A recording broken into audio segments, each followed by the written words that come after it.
Aprovecho también para informarles, ya está en su plataforma el cuestionario, son 10 preguntas, opción múltiple, realmente muy intuitivas, muy fácil de entender. También en la plataforma ya está cargada parte de la información que ocupamos. Realmente la información pues nada más es pues ilustrativa. Pueden ustedes investigar si es que tienen dudas, pues en Google y pues las van a encontrar, ¿no? Las respuestas. No les estoy incitando a eso, no les estoy diciendo que es permisible hacerlo, pero tampoco es algo pues que no puedan hacer, ¿no? Entonces, queda a criterio de cada uno de ustedes. El cuestionario, por cuestiones administrativas, debe de ser resuelto antes del domingo a mediodía. Ustedes al concluir el cuestionario, pues les va a arrojar un resultado, va a decir si tuvieron 10 aciertos de 10, 9 de 10, 8 de 10, etcétera. Donde se aprecie ese resultado, esa pantalla donde se aprecie el resultado, me la deben de compartir para yo poder asentar su calificación. Como ya lo había mencionado al principio, no dejo tareas, no hay trabajos porque pues entiendo su situación laboral, entonces únicamente evaluamos con la resultante de este cuestionario y con sus asistencias, ¿no? Asistencias, participaciones. No, no hay participaciones, espero que sea porque nos estamos conociendo, pero que posteriormente pueda yo escucharles más. Entonces, en este momento, pues bueno, tomaremos en cuenta su asistencia nada más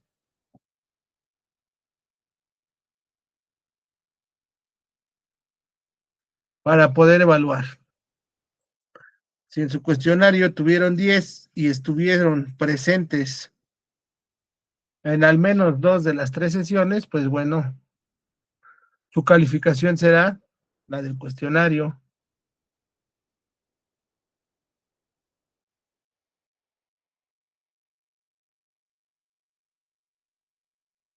Si sacaste 10, pero nada más te conectaste una vez, pues bueno, no podrás tener el 10. Tendrás un 8. Si no te pudiste conectar, si aún así el cuestionario se te hace complejo, si tuviste algo que hacer, pues bueno, de manera personal puedo platicar para ver una manera, ¿no? De poderte evaluar, que tal vez no sea el cuestionario propiamente, ni con las asistencias para que no se vea mermada tu calificación, ¿no? Pero bueno, creo que siempre se han conectado todos e insisto, no creo que haya mayor inconveniente con la resolución del cuestionario, entonces espero infinidad de 9 y 10 en su grupo. Dicho esto, y pues bueno, para concluir, vamos a seguir platicando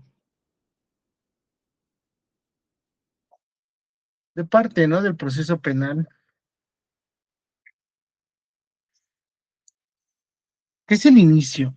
Realmente, proceso penal ya lo tuvieron o lo van a tener, que ahí es donde pues nos vamos a meter de lleno, o donde estuvieron de lleno, inmersos en el proceso penal como tal. Cuando vemos procesal penal, pues realmente nos enfocamos, ¿no? En comprender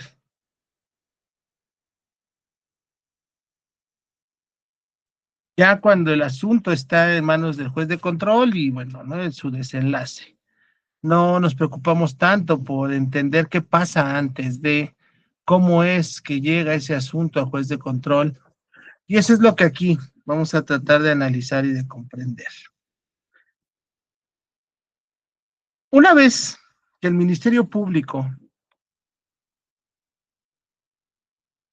ya concluyó sus actos de investigación, que ya integró bien esa carpeta y que ya decide judicializarla, tiene que tomar una decisión, ¿no? Tiene tres opciones: ejercer la acción penal, no ejercerla y obviamente pues mandar al archivo el expediente, o en su defecto, aplicar esos criterios de oportunidad que van de la mano o que son lo mismo que los medios alternativos, ¿no? De solución de conflictos que nos ofrece la misma ley.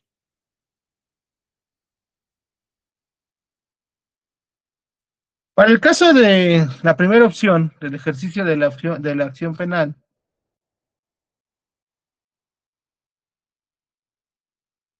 que es la consignación de la carpeta al juez, tenemos que entender que esta parte se da cuando se ha podido acreditar el cuerpo del delito. Una vez que ya llevó a cabo todos sus actos de investigación y que estos le arrojaron indicios suficientes, certeros de quién o quiénes fueron los probables responsables, va entonces a consignar esa carpeta. Lo puede hacer con detenido o sin detenido.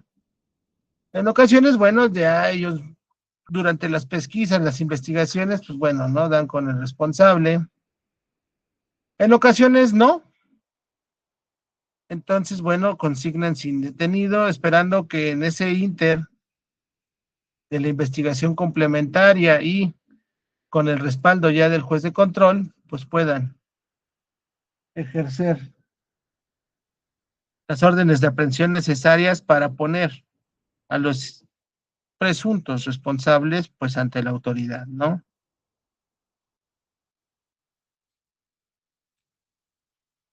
Cuando no hay detenido, pues yo les decía, se le pide al juez de control que gire la orden de aprehensión, de presentación en su caso.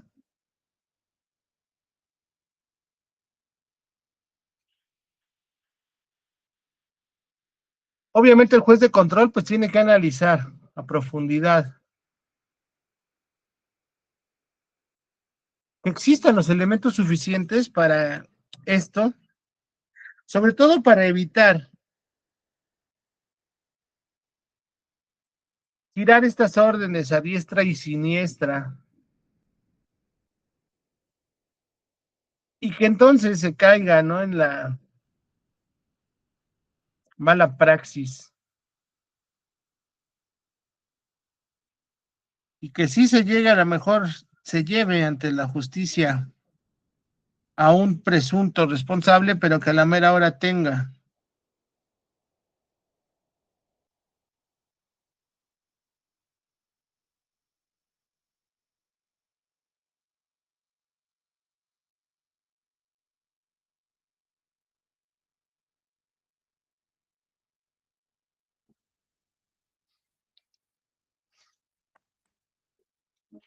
Perdón, digo, busca evitar, no estar emitiendo órdenes y que después, pues a la primera de cambio, estas se pierdan, ¿no? No se pueda sostener la acusación y que entonces estas personas salgan libres. Esta teoría, pues debe de ser pronta.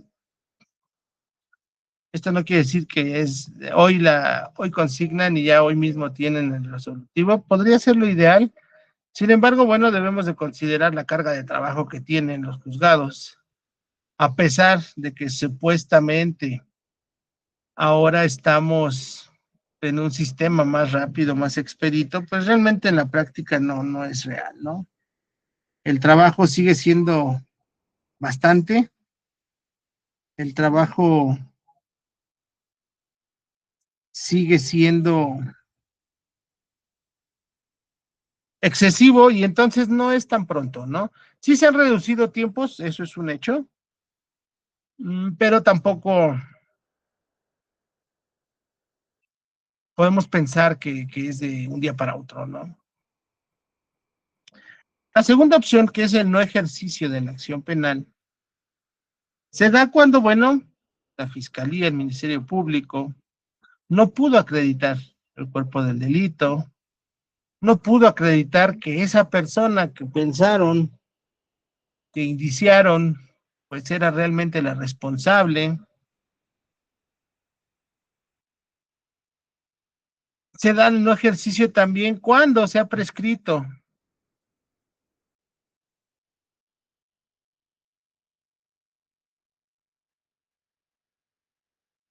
se ha terminado el tiempo con el que contaba la Fiscalía para ejercer esta acción penal.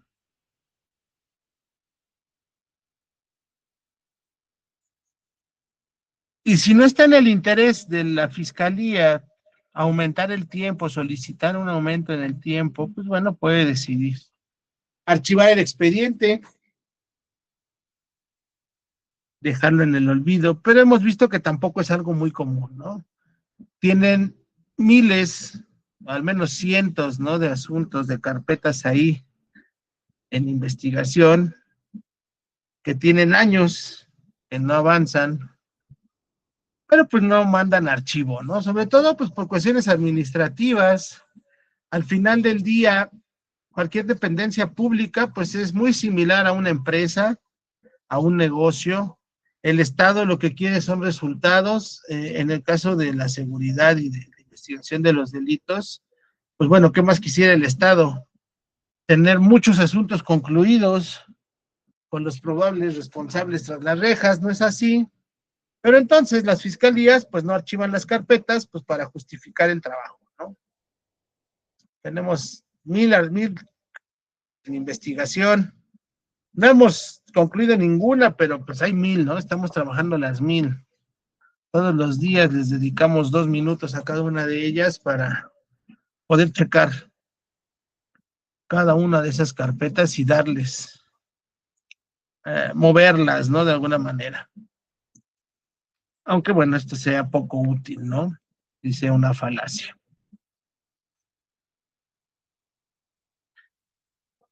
La tercera opción, que son los criterios de oportunidad, contemplan esa facultad que tiene el Ministerio Público, la Fiscalía, de abstenerse de ejercer la acción penal a cambio de la reparación del daño y una solución, pues pacífica, no contenciosa, ¿no? Del asunto, del conflicto. En delitos que no son graves, en delitos en los que la Fiscalía, bueno, ya dio con el presunto, ya sabe que sí fue,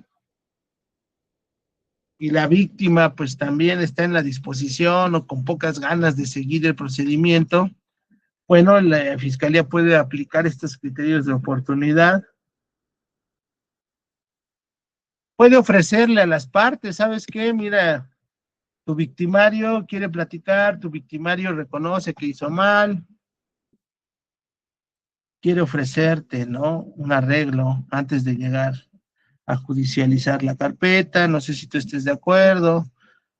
Muchas veces son muy persuasivos, ¿verdad? Gracias, buena tarde. Son muy persuasivos, decía yo, y pues lo que buscan es justamente pues tratar de evitar que estos asuntos se judicialicen, porque al final del día es ¿cómo se llama? Es un criterio de medición también para las fiscalías, ¿no? El Estado creó estos mecanismos, es entonces también obligación de la Fiscalía, pues llevar asuntos por esta vía. El Estado ha tomado cartas en el asunto. Eh, en tiempos recientes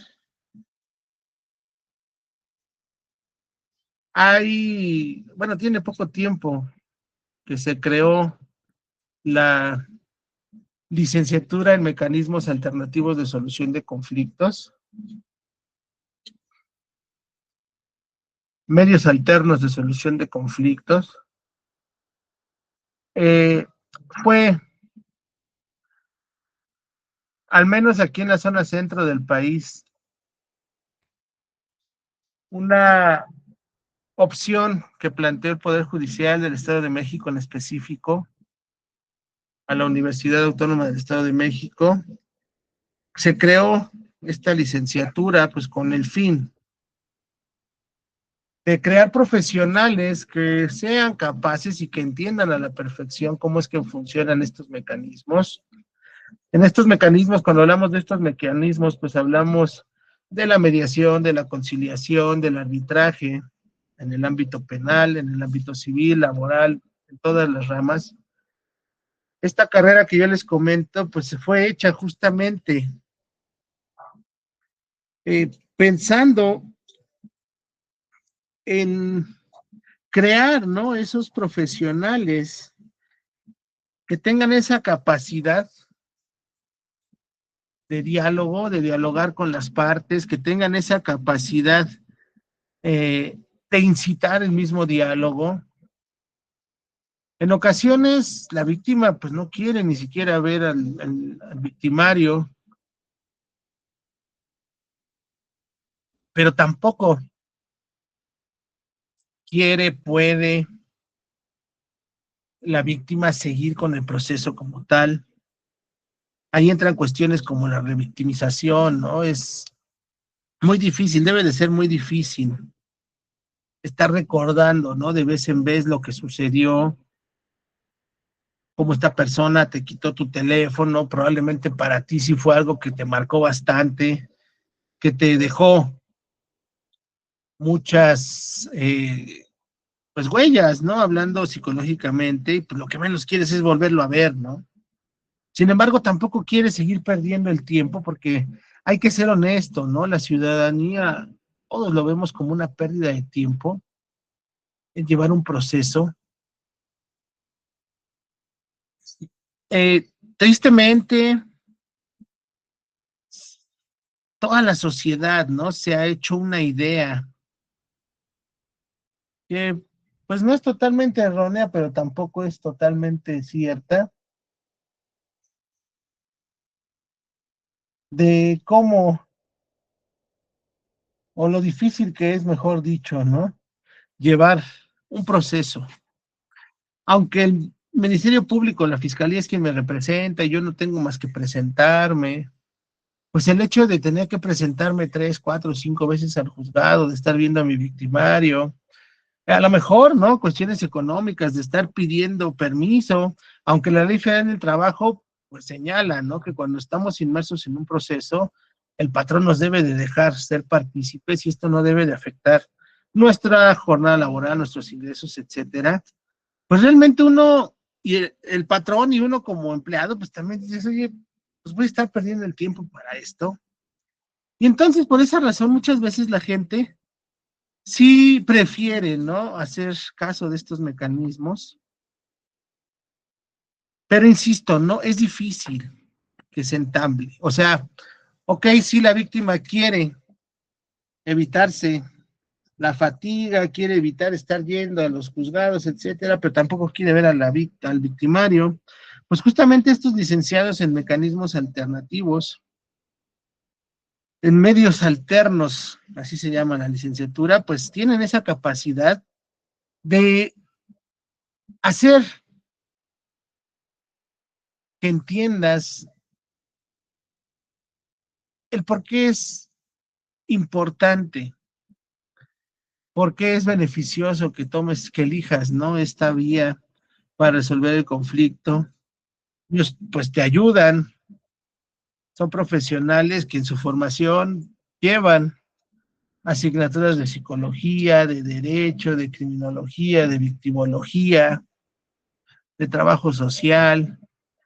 Llevan además áreas de acentuación que van enfocadas en la comunicación, el lenguaje neurolingüístico y todas estas cosas, lo que les permite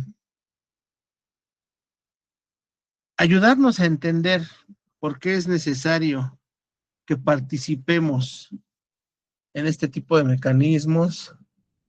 Nos ayuda también a entender qué beneficio, ¿no?, nos brinda el ser partícipe de estos mismos. Segundo.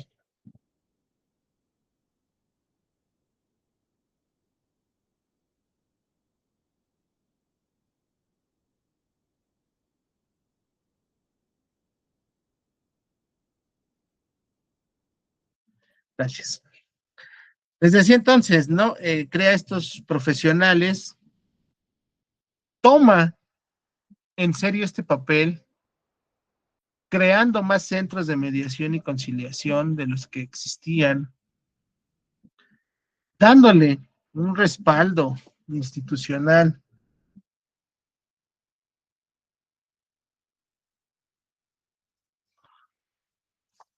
a esta actividad, que al final del día, pues se va a ir replicando, ¿no?, en todo el país. Yo les hablo de la parte que conozco, de la parte que a mí me consta, del Estado de México. Sin embargo, estoy seguro que, bueno, que en general, si no ha sucedido, si no se ha cristalizado este mecanismo, estos mecanismos, pues van a hacerlo en pronto tiempo, porque al final del día ya la legislación penal los contempla, ¿no? Les decía entonces, y regresando a esta tercera opción, que son los criterios de oportunidad, la Fiscalía, pues va a optar, puede optar por esta opción, va a incitar a las partes a que dialoguen, va a incitar a las partes a no llegar más lejos con el proceso. También, pues tratando de reducir costos, tratando de eficientar su labor, tratando de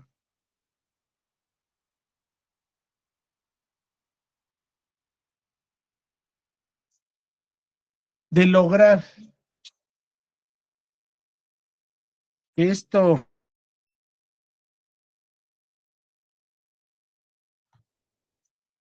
mecanismos, pues realmente en algún momento sean tomados por nuestra sociedad en serio, vamos a decirlo así, ¿no? Hoy en día esto sigue siendo una opción eh, no muy elegida, a pesar de que la fiscalía pues le echa ganas y trata de que los conflictos se solucionen. La posición social, el momento social en el que nos encontramos, pues no favorece mucho, ¿no?, la acción. Hoy en día estamos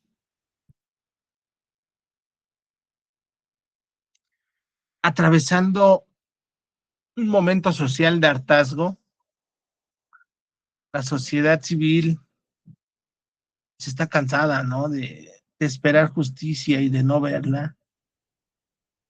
Por eso cuando ven eh, ahí en el horizonte la posibilidad de obtener esa justicia, que la asociamos, ¿por qué no decirlo?, ¿no?, con ver al que nos hizo daño tras las rejas, con ver al que nos hizo daño ahí, ¿no?, en el juzgado y con esposas y todo. Cuando nos venden la idea de, oye, puedes obtener justicia, pero platicando y sin meter a este tipo a la cárcel, pues realmente nuestra mente no es capaz de relacionarlo, ¿no?, tanto como la autoridad quisiera. Insisto, uno piensa, la idea de justicia de las personas, de la mayoría es esa, ver al que me dañó ahí, pensar en que no va a ser así y que aún así voy a recibir justicia es muy aventurado, ¿no?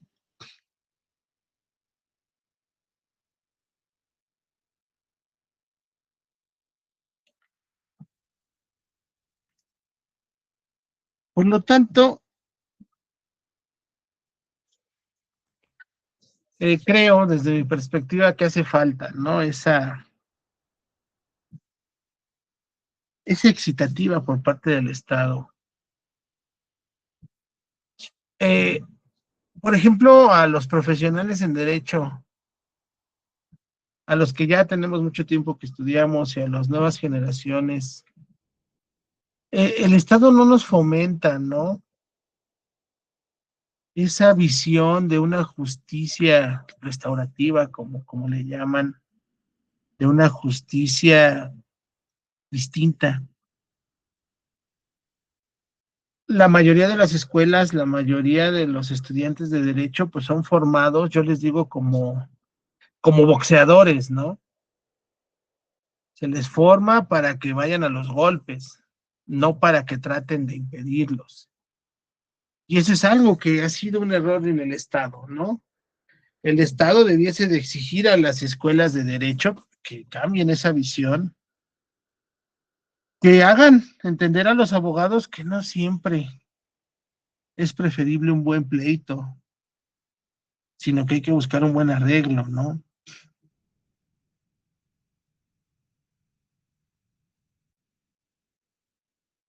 Y esto pues va a colaborar para que estos mecanismos, estos medios alternativos, pues tengan el eco suficiente y le permitan al Estado entonces alcanzar esos objetivos, ¿no? Yo les decía, el Estado lo hace pues para economizar, la verdad, reducir gastos, a pesar, como les decía en la sesión pasada, de que pues el Estado migró, hizo este cambio al sistema oral. Realmente veía números y no se ha reducido, al menos a la medida que el Estado esperaba, el gasto que le genera el proceso penal de una persona, ¿no? Sigue siendo un gasto fuerte.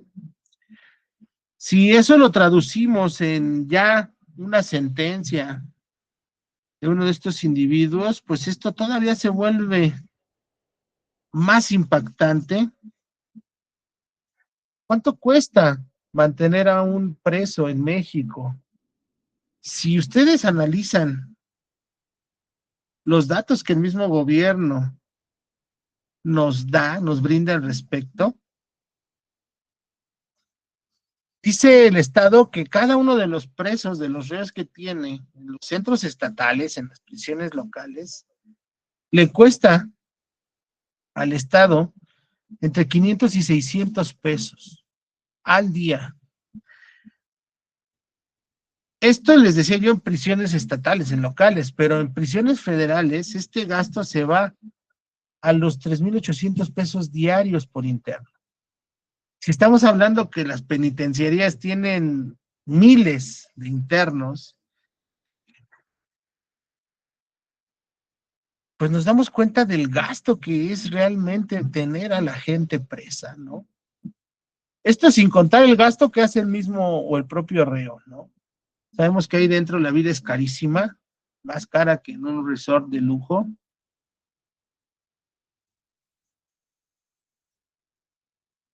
Estamos hablando de que en una prisión local, según el INEGI, dice que un reo le cuesta al Estado 209,561 pesos anuales. ¿Por cuántos millones no habrá en las prisiones locales? Digo, hay estados que tienen una sola prisión, hay estados grandes como el Estado de México que tiene varias, pues imagínense cuántos millones de pesos no gasta el Estado en eso, ¿no? Entonces, ¿qué hizo el Estado? Pues buscar estos mecanismos alternos para reducir esos costos también. Buscar realmente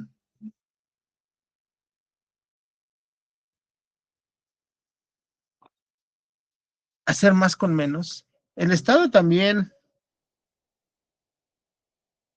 se ha dado cuenta, ¿no? Que realmente no se está logrando cumplir con el objetivo, ¿no? De estos lugares. Por eso hasta los nombres les han cambiado, ¿no? Piensan que con cambios de nombres a lo mejor se van a acercar más a los objetivos, eso no es real, ¿no?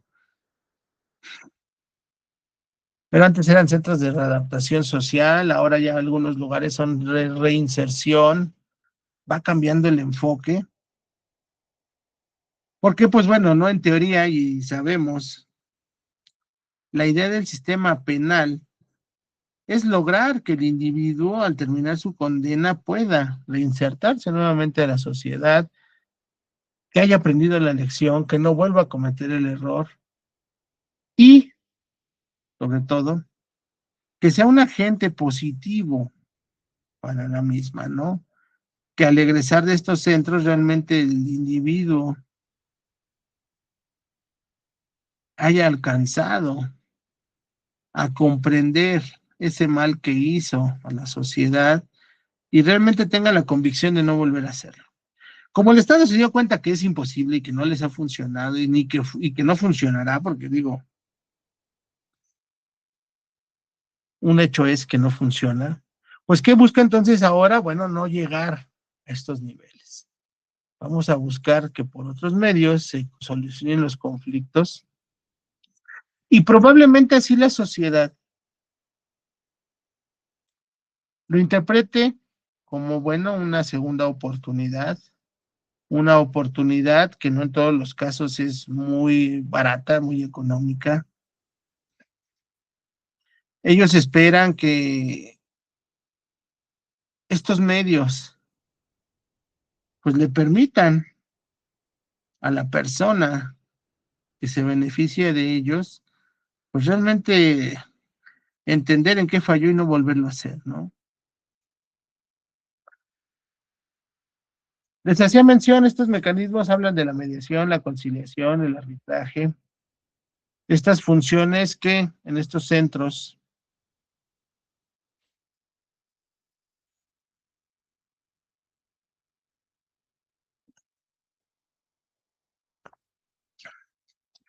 son especialistas en guiarnos por el camino adecuado,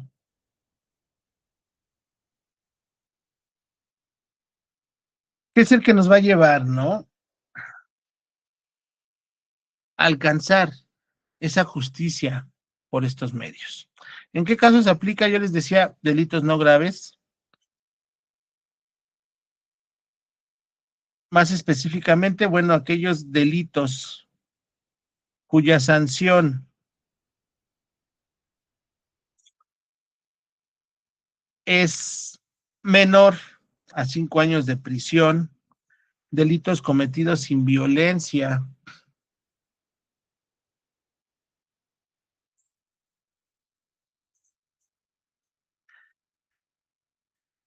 que son delitos que, bueno, entiende, ¿no? La autoridad que realmente con una sanción económica, pues puede la víctima sentirse relajada, ¿no? El tipo me arrebató mi celular, al final lo detuvieron, me lo regresó, ya me pidió disculpas, ya lo vi consternado, a lo mejor era un joven, ¿no? 19 años, 18 años, joven que no sabe lo que hacía, que vio como el camino más fácil, no sé, ¿no? Y apela en realidad a que pues con esa visión, pues estos mecanismos nos van a permitir vernos saciados, ¿no? En nuestro deseo de justicia. El Ministerio Público también contempla acciones del victimario, no solamente que el victimario esté arrepentido, no solamente que su pena o su delito sea no grave. Si el indiciado colaboró con datos que permitieron la ubicación, la identificación de otros participantes, ese que me robó el celular, pues no venía solo, iba con uno de una moto, el de la moto se fugó porque venía manejando la moto y este se cayó y por eso lo agarraron, no sé. Pero este sí dio datos y dieron con aquel. Eso puede actuar a favor, ¿no? De este primer individuo y pues acercarlo a estos criterios, ¿no? Esto realmente pues es un trabajo, es una labor en la que también el profesional del derecho pues está trabajando, ¿no? Buscando para su representado, en el caso de Excel victimario, pues llegar a estos puertos, ¿no? Y pues beneficiar a nuestro cliente. También es labor del abogado, pues tratar de convencer a la víctima de que es un buen camino, que es una buena opción, que va a poder eh, ver resarcido su daño, que el victimario, mi cliente, pues ya aprendió la lección, que no lo va a volver a hacer. Y sobre todo, ¿no? Pues la necesidad que existe de que haya, pues esa segunda oportunidad, ¿no? Que sea solo un jalón de orejas y no realmente un golpe, ¿no? O algo más fuerte.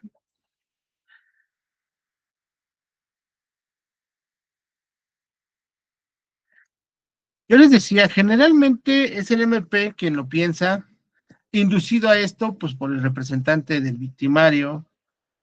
El abogado platica con el MP, le hace ver la posibilidad de elegir este mecanismo para solucionar el conflicto, lo persuade cortésmente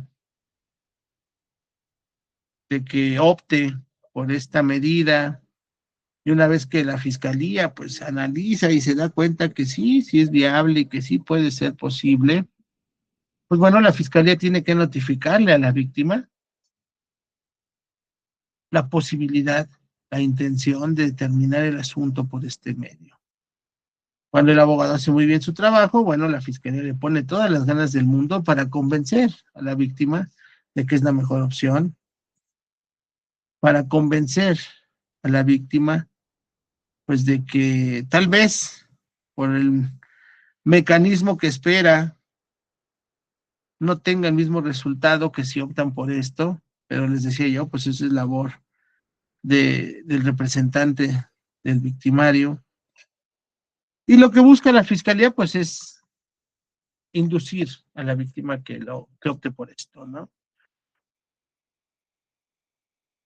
El juez, perdón, la víctima, pues se puede, sí, claro, puede expresar su inconformidad, su coraje ante el juez de control. El juez de control, pues va a decidir, ¿no? ¿Sabes qué? Si tiene toda la razón.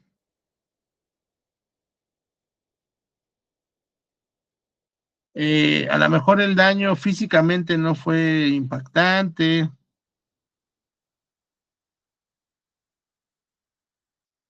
Gracias, Mauricio. Gracias, Eder. Bueno, el compañero Jarocho está bien, no se preocupe. Eh, les Ya decía. estoy otra vez conectado, profesor, una disculpa, tengo problemas con mi internet y me está sacando. Ah, sí, no, no te preocupes. Gracias por informarme. Les decía entonces, ¿no? Puede la víctima quejarse, puede, digámoslo así, acusar al Ministerio Público, ¿sabes qué? Pues me está obligando, ¿no? Me está incitando a que opte por esto. No quiero. Al final, tu nombre lo dice, es un medio alterno, medio alternativo, no es forzoso que se apegue a esto. Al juez de control, pues bueno, sí le conviene, pues menos trabajo para ellos, pero contrario a la fiscalía, pues a los juzgados se les mide de una manera diferente, ¿no? ¿Cuántos procesos son los que llevan a término? ¿Cuántos procesos son los que les dan trámite? Entonces, si lo vemos desde la perspectiva del juzgador, pues para él es más conveniente que no opten por estos mecanismos, ¿no? Si lo vemos administrativamente, insisto, pues sí, es la mejor vía, porque pues al final de cuentas es un indicador importante para ellos, pero bueno.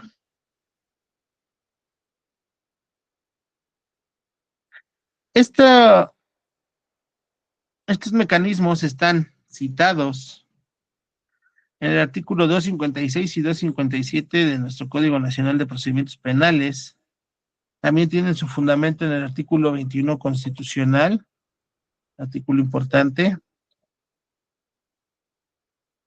Y continuando, el Ministerio Público no vio la oportunidad de aplicar estos medios alternos. La víctima no lo quiso. Pocas ocasiones, pero sí he sabido de casos en donde la víctima quiere apegarse a estos mecanismos, pero el victimario no. Sobre todo, pues cuando ya, o cuando hay, ¿no? Un conocimiento de las partes, ¿no? Aunque parezca telenovelesco o así, pues hay gente que vive en conflicto con vecinos, con familia, y que son conflictos que llevan mucho tiempo y que los han llevado a los juzgados. Un asunto alguna vez eran vecinos, se tenían coraje desde pequeños, crecieron y fueron elevando, ¿no? Esa mala fe que se tenía el uno al otro, hasta que llegaron al momento de irse ya los golpes y más allá de los golpes, porque los golpes realmente no fueron tan significativos. El que perdió, pues ya después fue contra el carro del que le ganó y bueno, se hizo un relajo, ¿no? Ahí en la calle. Rompieron vidrios, espejos de carros, le poncharon las llantas, en fin, ¿no? Y el chiste es de que la víctima, pues obviamente, ¿no? Asesorado y todo, pues le dijeron que pues buscaran ellos como víctimas el mecanismo alternativo, pues pensando en pedirle una cantidad importante para terminar el asunto. No sé, ¿no? Con 5,000 pesos compraba parabrisas, espejo, llanta, lo que había roto. Pero pues la víctima vio la manera de sacar raja, decimos en México, ¿no? Y pues pretendía pedirle una cantidad importante. El victimario dijo, no, gracias, no me interesa, vámonos al procedimiento, como debe de ser. Al final, sí hubo acercamientos, por eso le estoy comentando. El abogado, el asesor jurídico de la víctima, se acercó a sus servidores, éramos varios abogados que estábamos ahí trabajando con el victimario, y nos pedía 35,000 pesos por los daños causados, y además quería que se le diera un año de terapias, obviamente pagadas por el victimario, y realmente era una suma, pues, grande, ¿no?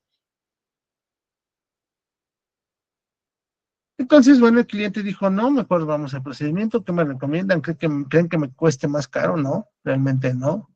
Evaluamos los daños, les decía yo, no ascendían a más de 5,000 pesos, y comprando todo nuevo, era una llanta, era un espejo retrovisor, era un parabrisas, que fue lo que realmente peleaba la otra parte. Y esto, pues cotizándolo nosotros, insisto, no eran 5,000 pesos, ¿no? Se llevó el procedimiento, sí fue declarado culpable, porque al final aceptó él, se le condenó a años, insisto, fueron menos de 5,000 pesos, total que con menos de 10,000 terminó este asunto, ¿no? La víctima, pues quería, insisto, sacar provecho de la situación. Entonces, aunque hay casos muy pocos, sí los hay, en los que la víctima es la que pide estos mecanismos por estas malas praxis, y también hay casos en los que el victimario, pues, se rehúsa a acceder a estos beneficios, entre comillas, y buscan que el proceso siga. Si el proceso sigue y no hubo una conciliación, insisto, si no había cabida para eso, y se judicializa la carpeta, el juez de control la analiza, se da cuenta, lo que sigue Y entonces él tiene que emitir un fallo. No sé por qué les dicen fallos, la verdad, ¿no? Pero es como se le conoce coloquialmente, ¿no? El juez puede, mejor dicho, el juez tiene que dictar un auto de erradicación. Este auto es el que marca oficialmente el inicio de la judicialización de esta carpeta. Es la manera en que el Estado le dice al ciudadano, ¿sabes qué? Ok, ya pasó, el Ministerio Público ya comprobó que sí, efectivamente te asiste la razón, el derecho, por lo tanto, bueno, te vamos a hacer justicia.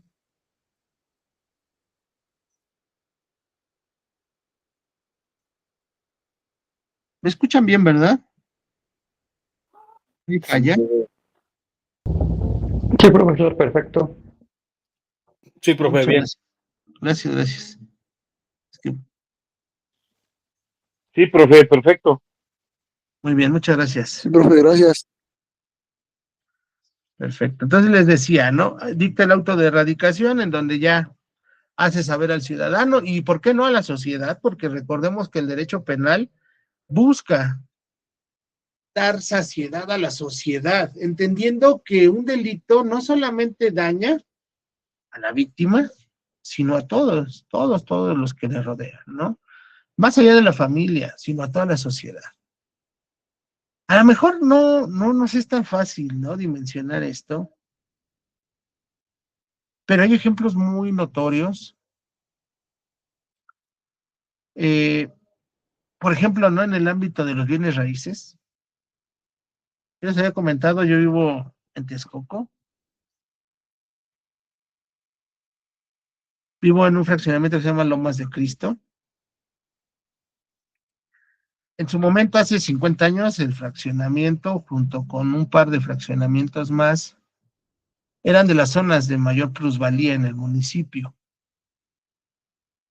Se tenía seguridad en estos fraccionamientos. La gente que vivía en estos lugares, pues la mayoría eran gente del Colegio de Posgraduados, que es una escuela que estudia cosas del campo. No es filial de la Universidad Autónoma de Chapingo, que esa es la universidad, o por lo que es más famoso, ¿no? Texcoco por esta universidad. Muchos de sus docentes vivían en estos fraccionamientos, muchos de sus administrativos también. Entonces, estos fraccionamientos, pues, eran los de mayor plusvalía. Lamentablemente, hace unos años, ya bastantes, 25, 30,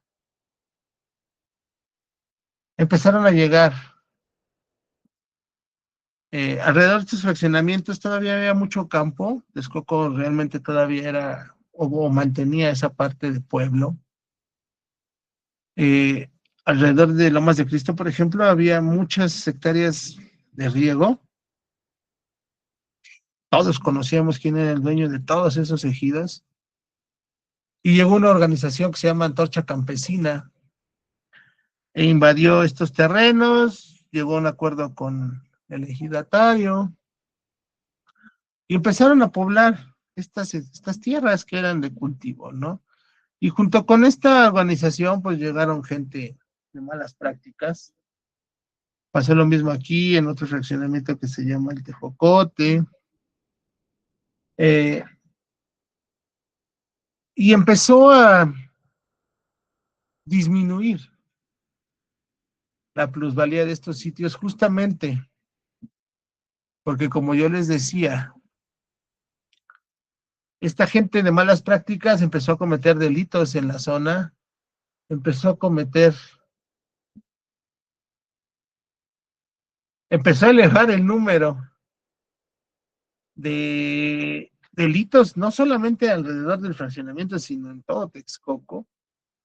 Y cuando la autoridad pues lograba aprenderlos, pues resultaba que eran de estas colonias antorchistas y les decía yo, bajó bastante la plusvalía.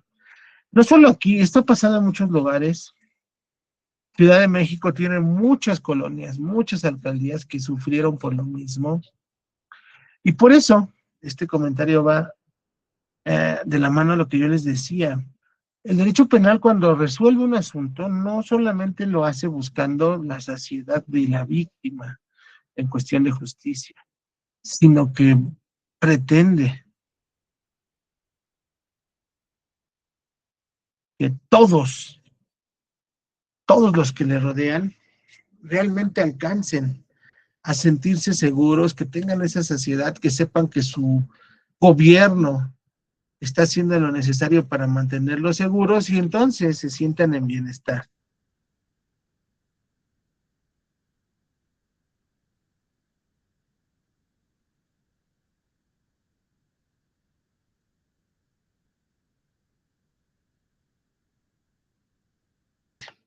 Les decía entonces, eh, el juez de control dicta el auto de erradicación, que es con lo que da inicio formalmente el proceso.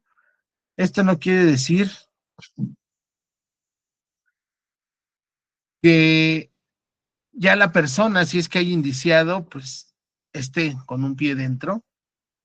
Este auto de erradicación únicamente, insisto, sirve para dar formalidad al expediente, a la carpeta, como le quieran llamar. Cuando hay indiciado, pues esto es muy rápido. Cuando es indetenido, pues entonces empieza la necesidad de encontrar al probable responsable. En este caso, bueno, no hay detenido, pero tenemos idea de quién es, entonces el juez le da a la Fiscalía, al Ministerio Público, la orden de aprehensión. Se tienen 30 días para lograr su presentación, su localización en caso de que no sea un delito grave. Se tienen 72 horas cuando los delitos son graves. Aquí hablamos de lo que marca la legislación, pero eso pues está lejos de lo que en la realidad sucede, ¿no? Dice 72 horas para el caso de delitos graves. Pues tuvimos un ejemplo muy claro, ¿no? La mujer esta, seguramente todos en todo el país se enteraron, una mujer que los primeros días de enero atropelló a un motociclista aquí en Iztapalapa. Se hizo famosa porque lo atropelló y se quedó el cuerpo del motociclista bajo su carro y esta mujer siguió su camino hasta que se desprendió el cuerpo de la víctima en una calle y esta mujer aún así se fue a su casa y después abandonó el carro y no se supo nada de ella durante casi 2 meses. Estos casos, este en específico, pues nos demuestra cómo esas 72 horas pues fueron insuficientes, ¿no? Se necesitaron de un par de semanas para localizar a la mujer y estamos hablando de un asunto que realmente logró llegar a buen puerto. Pero ¿cuántos asuntos que son igual de impactantes, muertes, homicidios, pues nunca ni siquiera, ¿no? Dan con el probable responsable. Entonces, ¿qué pasa? Pues si dice 72 horas, si no lo encuentran, entonces ya, coloquialmente ya fue, ¿no?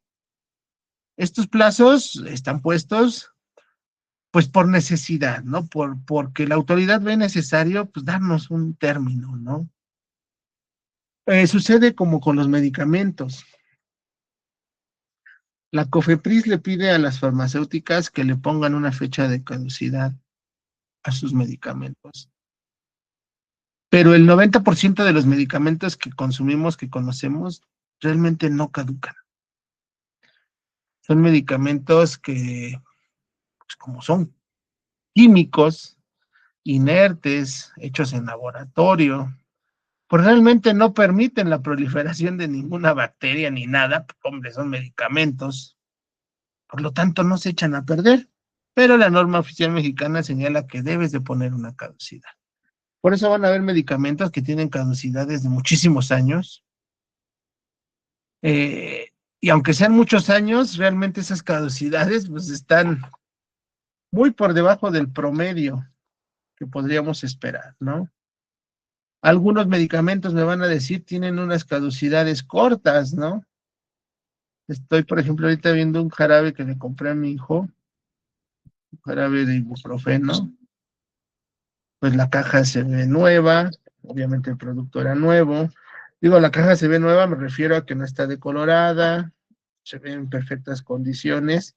Seguramente la acababa de comprar el de la farmacia, pero dice aquí que la caducidad de este medicamento es en junio de 2027, cosa que pues, no es real, ¿no? Se los digo porque tengo conocimientos de medicina y por eso es que conozco esta parte. Les decía, estamos acostumbrados a vivir con tiempos como sociedad. Si la ley no dijera que se tienen 72 horas para localizar al probable responsable, pues la gente se sentiría desamparada, sentiría que pues no le interesa el Estado, sentiría que pues a nadie le importa su dolor, ¿no? Porque estamos hablando de 72 horas para el caso de delitos graves, ¿no? El Estado pone estos términos para hacernos sentir bien, pero insisto, en la práctica, generalmente estos términos, pues siempre, o más bien nunca se respetan, ¿no? Suponiendo que sí, la carpeta está bien armada, está bien sustentada, hay detenido. El juez de control va a dictar entonces el auto de formal prisión. Esto sí ya va a poner a la persona, al indiciado, tras las rejas. Este auto de formal prisión no es definitivo en este momento. El juez de control va a turnar el juicio, el expediente, al juez del procedimiento, y este va a ser el que le va a decir cuántos años va a estar guardado. Pero también existe la posibilidad de que el juez del procedimiento vea algo que el juez de control omitió, que interpretó mal, y aunque haya una orden, un auto de formal prisión, el juez de procedimiento puede revocarlo y puede darle la libertad al presunto responsable, ¿no? Este auto de formal prisión generalmente se dicta, insisto, pues cuando está el detenido ahí y cuando cometió algo grave, ¿no? Cuando no fue algo grave, está el detenido, pero no sucedió nada grave, fue un delito no grave, mejor dicho, te dicta el auto de sujeción a proceso. El auto de sujeción a proceso le dice al indiciado, ¿sabes qué? Te creemos responsable, como fue un delito no grave, no vas a estar propiamente en prisión, pero sí se le imponen medidas, el que no se vaya del estado, el que vaya el que vaya cada 15, cada mes al juzgado a firmar para ver que ahí está. Se le, obviamente, si tiene pasaporte, pues se le retiene, se le priva de sus derechos políticos, en fin, ¿no? Este auto de sujeción a proceso lo está, entre comillas, deteniendo de hacer muchas cosas, pero pues le permite estar en libertad, ¿no? Hoy en día, bueno, puede la defensa buscar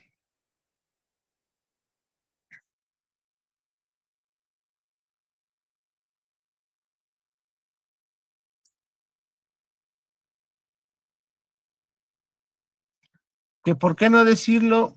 Un delito grave, pero pues que el victimario aceptó su culpa, que el victimario pues está arrepentido, muestra arrepentimiento, buscó el victimario la reparación y todo esto. Podemos la defensa solicitarle al juez que nos dé la sujeción de proceso, que nos cambie la formal prisión por la sujeción a proceso, pero que le ponga un brazalete, por ejemplo, a mi cliente para que, bueno, esté más seguro el Estado y la víctima de que ahí va a estar, de que no se va a ir. Porque siendo honestos, cuando son solamente, cuando el auto de sujeción no tiene el rastreador, por ejemplo, incluido, pues es bien sabido que muchas veces, y muy a pesar de los abogados, el cliente se va.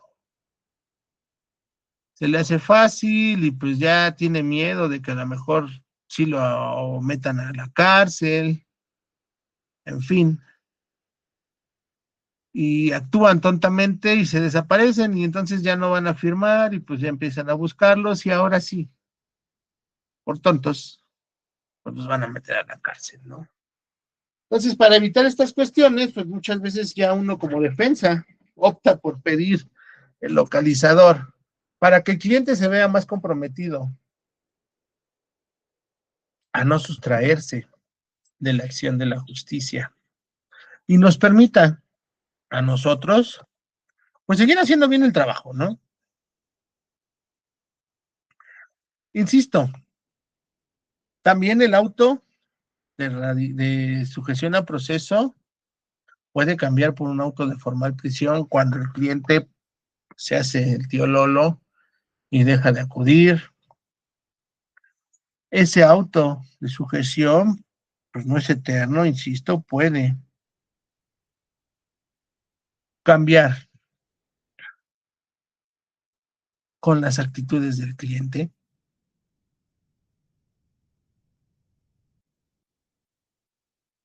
Generalmente la gente, pues, evita, ¿no? Escuchar esto. Mucha gente que lo escucha, pues, lo ve como el fin del mundo.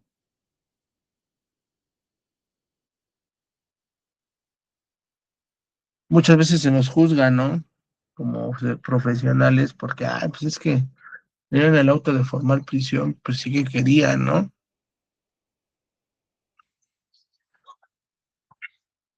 El delito fue grave, él dijo que no era, aunque sí, obvio, ya nos lo demostraron con videos, etcétera, testimonios, lo que sea. Pues usted cree que el juez no tiene miedo de que se vaya su criatura, pues a fuerza. Entonces era un hecho que nos lo iban a imponer. Pero eso no quiere decir que hice mal mi trabajo, eso no quiere decir que ya está todo dado por sentado. Al final, el abogado pues tiene que buscar, ¿no? La manera de demostrar la inocencia del cliente, aunque a veces no exista, ¿no?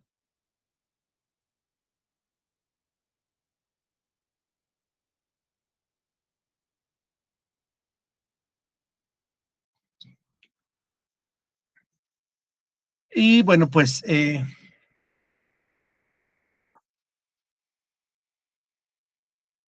dicho esto,